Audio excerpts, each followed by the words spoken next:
Good morning and welcome to Morning Moments. Thank you for joining us today, whatever platform, whenever you're watching this. I appreciate you taking the time to be with us today.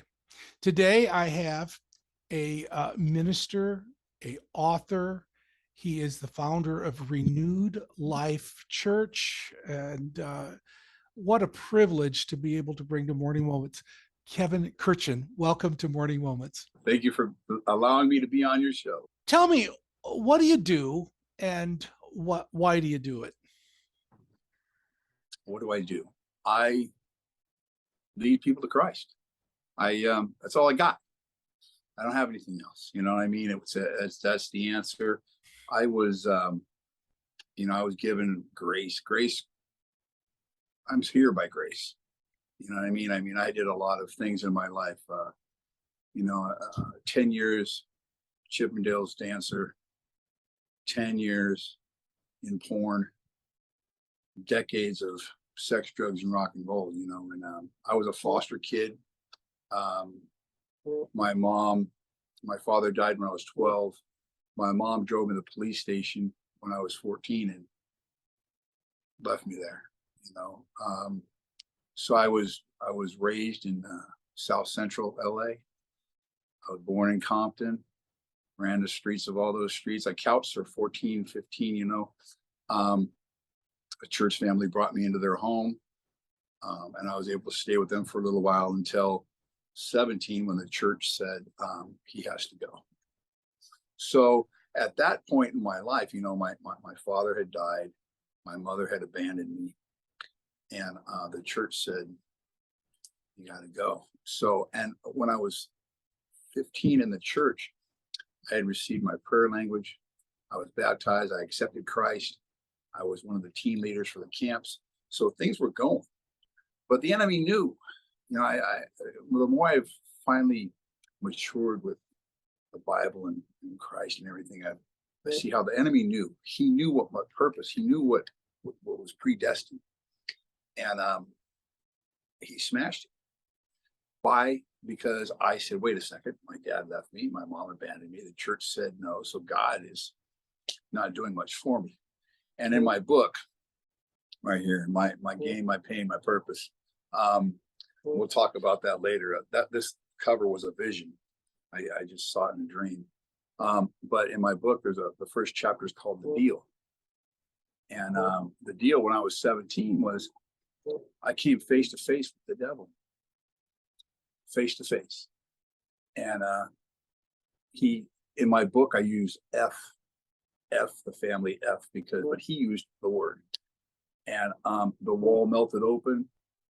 He came and it was like, he's there. And he said, F God, F the church, F everybody. And that started my journey where I said, okay, I want women, money, and power. I'm 17. I'm not thinking, right, women, money, and power. That sounds cool. And at that point, the wall shuts up. I'm not going to give you the whole thing of what was said and how things were done in there, but make a long story short, my looks changed. Everything about me changed. I was a goofy kid. And by the time I was 20, I had a phony ID, and I was in clubs doing these dance contests and stuff that the men did.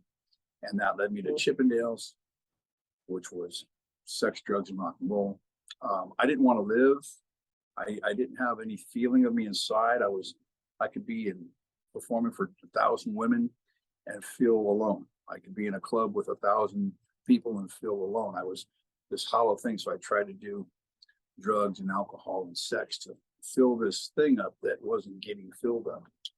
And it was decades. I wrote in the book, the Lord revealed to me how much I had done. And when I say there was kilos that I did, and I was getting steroids from Hollywood Racetrack. And so I'm saying all that to say that what the devil thought he was going to do was turned for the glory of God. And now I'm able to minister to the lost, the abandoned, the hurt, the lonely, the ones that think that they're no good and nobody loves them, and the ones that are out there trying to compare with somebody else when they don't have to compare to anybody. And so I give that I, I've been graced to live. I have 50 friends that are dead and counting, suicides and overdoses. There was a point when I had a gun in my mouth and I heard, I'm in this empty field and I hear, I love you. And I'm like, and I knew it was God. I look around, there's nobody there. It didn't stop me from doing what I was doing.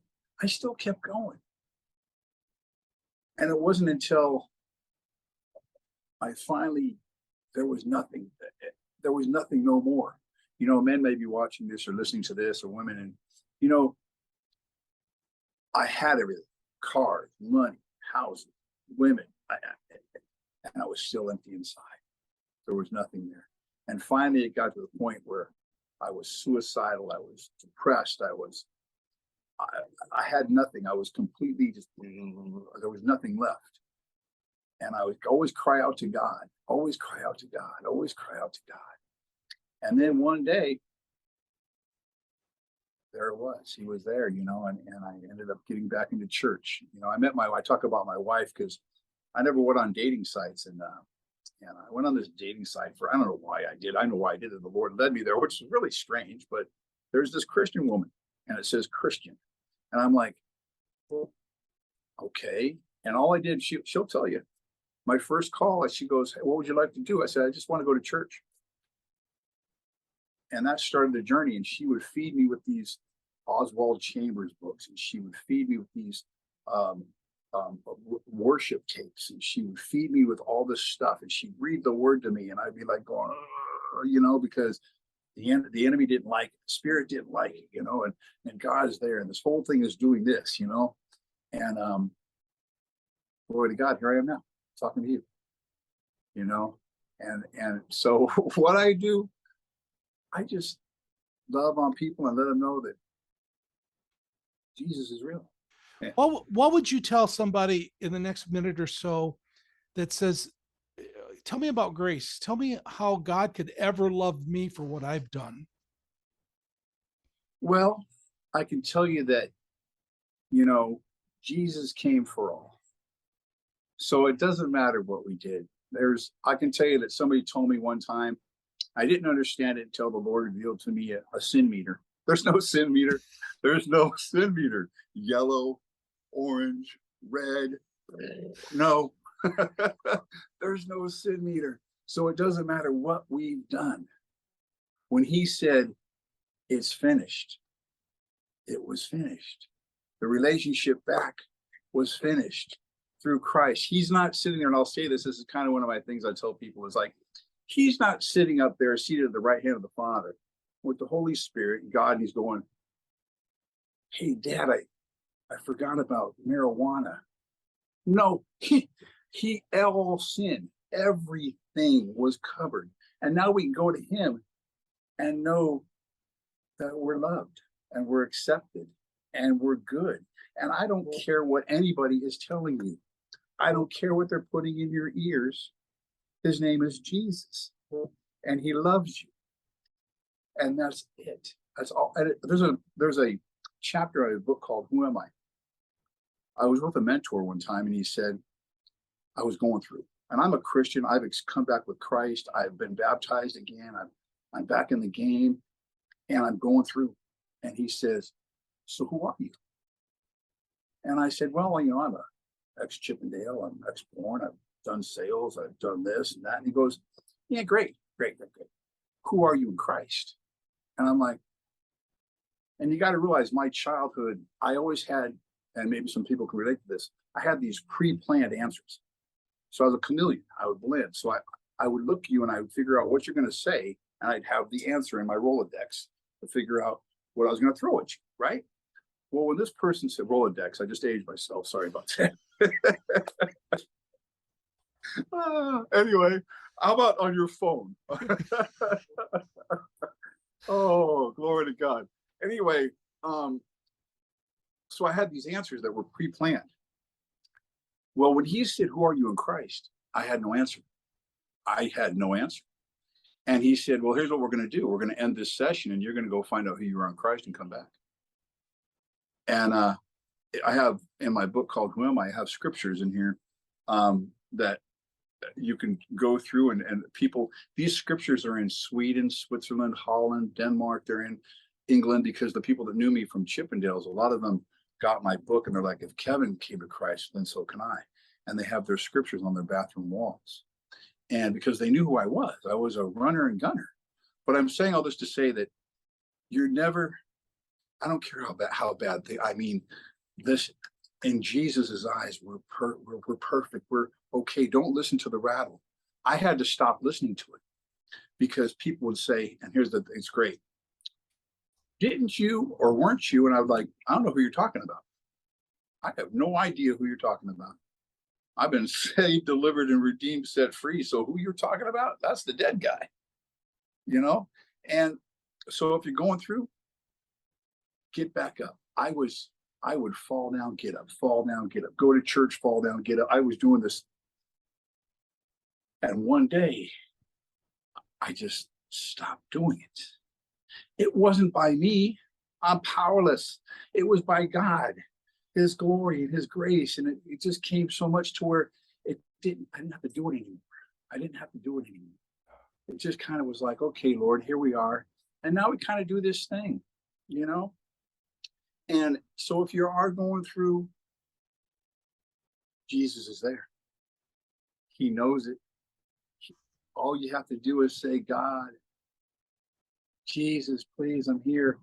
It's going to be okay. We're going to go through some stuff. We're going to go through some mess. I'll tell you this, my website will be up, or my Facebook page will be up, and you can always call me and reach out to me, man. I've been through, there's nothing. When I say nothing, nothing that you could say, hey, Kevin, man, I did this. I'll be like, oh, no, not me.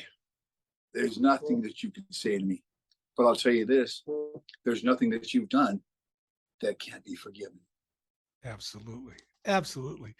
You've seen the book. We got the websites down here below. Please connect with him. If you if this is you and you want to get a hold of him, he's told you, he's welcomed you to get a hold of him, and he could share the love of God with you personally. He'd love to do that. Please get the book. Please check out the book as well. When you said it is finished, one of my favorite sayings that I have had for years, when he said it is finished, it just begun for me. Yeah. And so it was done. Everything was done at the cross. And I'm so glad for that. And I will say this, if you don't mind. So if you look at the cover, so I saw this in the vision when you said everything was done at the cross. So if you see the book, this is a needle. Yeah. And up here is a stripping pole. And here's the money.